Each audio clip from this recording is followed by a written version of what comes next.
আজকের প্রথম আলোর শিরোনাম পবিত্র হজ আজ। খবরটিতে বলা হচ্ছে, সারা বিশ্ব থেকে 15 লাখের বেশি হজযাত্রী সৌদি আরবে পৌঁছেছেন। আরাফাতের ময়দানে হাজিরা দিয়ে আজ হজের মূল আনুষ্ঠানিকতা শুরু। লাখো কণ্ঠের লাব্বাইক ধ্বনিতে মুখরিত হবে আজ আরাফাতের ময়দান। ঈদ যাত্রায় ঢাকা ছাড়তে শুরু করেছে মানুষ। আর এনেই পত্রিকাটি 2 কলামের প্রতিবেদন করেছে। শিরোনাম, মহাসড়কে যানবাহনের চাপ, ধীরগতি। খবরে বলা হচ্ছে, গতকাল শুধু ঢাকা টাঙ্গাইল মহাসড়কে যানজটের তথ্য পাওয়া গেছে। যানবাহনে বাড়তি ভাড়া নেওয়ারও অভিযোগ করেছে কেউ কেউ। তবে গার্মেন্টস কারখানার ছুটি শুরু হয়ে যাওয়ায় আজ যানবাহনের চাপ আরও বাড়বে বলছেন সংশ্লিষ্টরা। সরকারের 100 দিন পূর্তিতে সংবাদ সম্মেলন করেছেন প্রধানমন্ত্রীর উপদেষ্টা। আর এ নিয়েই 2 কলামের প্রতিবেদন করা হয়েছে পত্রিকাটির প্রথম পাতায়। শিরোনাম, বিভিন্ন খাতে সরকারের উদ্যোগ নতুন আশার সঞ্চার করেছে। প্রতিবেদনে বলা হচ্ছে, প্রধানমন্ত্রীর উপদেষ্টা মাহাদি আমিন বলেছেন, 17 ফেব্রুয়ারি থেকে 24 মে পর্যন্ত 60 গুরুত্বপূর্ণ সিদ্ধান্তের 37টি বাস্তবায়িত হয়েছে। প্রথম পাতার দ্বিতীয় ভাজে গুরুত্ব দিয়ে ছাপানো হয়েছে গত 1 মাসের হাম প্রাদুর্ভাব নিয়ে একটি প্রতিবেদন। শিরোনাম, হামে গত 24 দিনে 265 শিশুর মৃত্যু। প্রতিবেদনে বলা হচ্ছে, গতকাল হামে দেশের সর্বোচ্চ মৃত্যু ছিল 17 শিশুর। আর ঈদ ছুটিতে ঘিরে বাড়বে হামের প্রাদুর্ভাব। ছুটি শেষে 3 গুণ বাড়তে পারে হাম ও হামের সংক্রমণ, যার শতভাগ আক্রান্ত হওয়ার আশঙ্কায় শিশুরা। দৈনিক যুগান্তরের শিরোনাম, ভোগান্তি নিয়ে ঈদ যাত্রা। ঈদে বাড়ি ফেরা নিয়ে করা প্রতিবেদনটির নিচেই ঈদ ঘিরেই করা হয়েছে আরও একটি প্রতিবেদন। শিরোনাম, কুরবানির চামড়া নিয়ে এবারও বিপর্যয়ের শঙ্কা, ধস নামার 5 কারণ চিহ্নিত।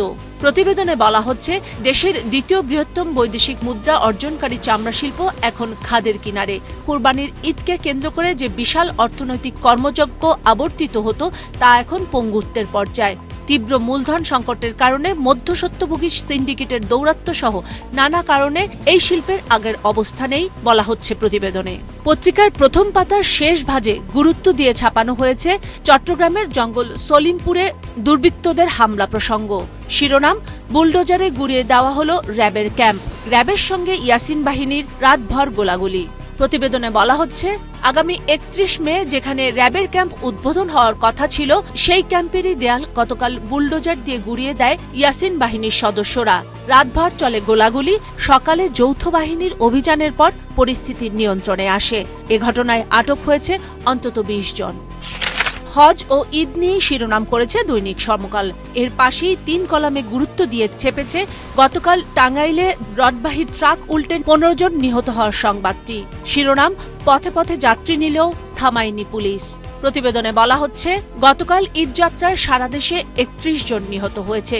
এর মধ্যে রডবাহী ট্রাক উল্টে টাঙ্গাইলেই নিহত হয়েছে 15 জন।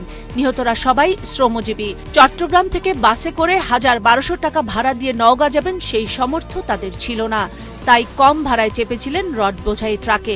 সেই ট্রাক 16 ঘন্টা চলার পর নিয়ন্ত্রণ হারিয়ে সড়কের পাশে উল্টে গেলে রডের নিচে পিষ্ট হয়ে মারা যান তাৎক্ষণিক 15 জন। প্রতিবেদনে বলা হচ্ছে, ট্রাকে বেঁচে থাকা যাত্রীরা বলেছেন, পথে পথে ট্রাকটি বারবার থামিয়ে যাত্রী নিলেও কিছুই বলেনি পুলিশ। ট্রাকে যাত্রী পরিবহন নিষিদ্ধ। তারপরও রড বোঝাই ট্রাকটি কিভাবে চট্টগ্রাম থেকে পথে পথে 30 জন যাত্রী তুলে 300 কিলোমিটার দূরে যমুনা সেতু পর্যন্ত পৌঁছালো, সে প্রশ্নেরই এখন উত্তর খুঁজছে সবাই। এর ঠিক নিচেই 1 কলামে গুরুত্ব দিয়ে ছাপানো হয়েছে একটি বিশেষ প্রতিবেদন। শিরোনাম, সরকার 5 বছরে $10 বিলিয়ন ঋণ পেতে চায়। প্রতিবেদনে বলা হচ্ছে, IMF এর 3 বছর মেয়াদী ঋণ কর্মসূচি শুরু হচ্ছে। $5 বিলিয়ন দেওয়ার আশ্বাস এডিবির। জুনের মধ্যে আগামী অর্থ বছরের বাজেট সহায়তা হিসেবে সরকার উন্নয়ন সহযোগীদের কাছ থেকে $3 বিলিয়ন ঋণ পাওয়ার চেষ্টা করে যাচ্ছে। দৈনিক আজকের পত্রিকার শিরোনাম, ঈদ ঘিরে মাঠে বিএনপি। দল ও সরকারের বিরুদ্ধে চলমান নানা অপপ্রচার প্রতিরোধ ও সরকারের গত 3 মাসের উন্নয়ন বার্তা জনগণের দোরগোড়ায় পৌঁছে দিতে ঈদের সময় মাঠ পর্যায়ে নেতাকর্মীদের সক্রিয় থাকার নির্দেশ দেওয়া হয়েছে। আর এই লক্ষ্যেই অধিকাংশ কেন্দ্রীয় নেতা, মন্ত্রী এবং সংসদ সদস্যরা নিজ নিজ এলাকায় ঈদ করবেন জানা গেছে। অপপ্রচার ও বিভ্রান্তির বিষয়ে জনগণকে সতর্ক করবেন তারা। খবরটির পাশেই 2 কলামে গুরুত্ব দিয়ে বিশেষ প্রতিবেদন করেছে আজকের পত্রিকা। শিরোনাম, বাংলাদেশকে $500 কোটি দেবে এডিবি। প্রধানমন্ত্রীর সঙ্গে এডিবির প্রেসিডেন্টের বৈঠকও হয়ে গেছে। সংস্থাটি বেসরকারি বিনিয়োগে গুরুত্ব দিয়েই এই ঋণ দিচ্ছে বলে জানা গেছে প্রতিবেদনে।